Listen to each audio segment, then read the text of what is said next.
இன்னைக்கு நைட்டு கம்பு தோசையும் கடப்பாவுங்க. அதான் அம்மியில வச்சு கடப்பா அரைக்க போறாங்க.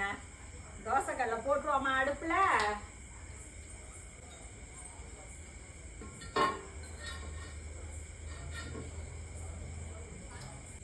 நாலு காஞ்ச மிளகாயை வச்சிருவோம்.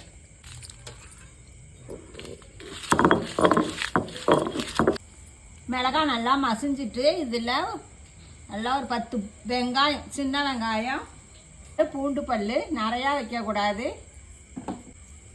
கொஞ்சமாக கல்லுப்பு,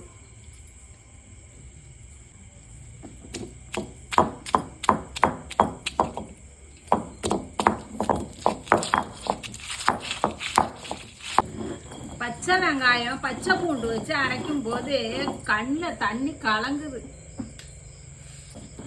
ஆனால் சாப்பிடணுன்னு ஆசை வச்சுட்டா அதெல்லாம் மறந்துடணும். அவ்வளோதாங்க, சட்டுன்னு 5 நிமிஷத்துலேயே கடப்பா ரெடி. சூப்பராக செவேன்னு ரெடி ஆகிட்டு மாவு பதத்துக்கு எடுத்து ஊற்ற வேண்டியதாங்க.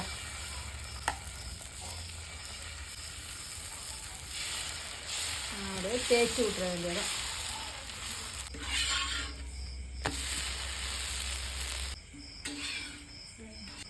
என்னடி தோசை இது?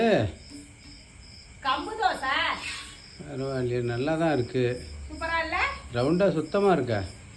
நல்லா இருக்குங்க. இது வாசனையா இதுக்கு ஒரு கடப்பா அரைச்சிருக்கான். கடப்பாவுக்கு சூப்பரா இருக்கும். இப்போ என்ன பண்ண போறோம் தெரியுமா? அம்மியில ஒரு பரட்ட போறோம். ஒரு தோசை அப்பெல்லாம் செஞ்சு சாப்பிடுவோம் தெரியுங்களா? அம்மியை பரட்ட போறியா தோசையை பரட்ட போறியா? ஏங்க அப்பெல்லாம் இட்லி தோசையா அழுதான் செய்வாங்க. அந்த கடப்பாவை அரைச்சிட்டு முதல் தோசையை ஊற்றி அப்படியே பெரட்டி அதை சாப்பிடுவாங்க பாருங்க. அவ்வளோ சூப்பராக இருக்கும். இன்னைக்கு அதுதான் செய்யப்பா. அது பெரட்டல். பெரட்டு கடப்பா இல்லை சுத்தமாக. அது சுத்தமாக கடப்பா அம்மியிலேருந்து எல்லாத்தையும் தொடச்சிடு தோசையை வச்சு. இந்த மாதிரி தோசைய சுட்டு அவிய பெரட்டி சாப்பிட்ட அனுபவம் யாராருக்கு இருக்குன்னு கமெண்ட்ல சொல்லுங்க. ஆனா இந்த தோசை எனக்கு ரொம்ப பிடிக்கும். பாருங்க, பெரட்டி வச்சு ஊறுது, சூப்பரா இருக்கு. அப்புறம் என்ன, எனக்கு அதிக வச்சிரு.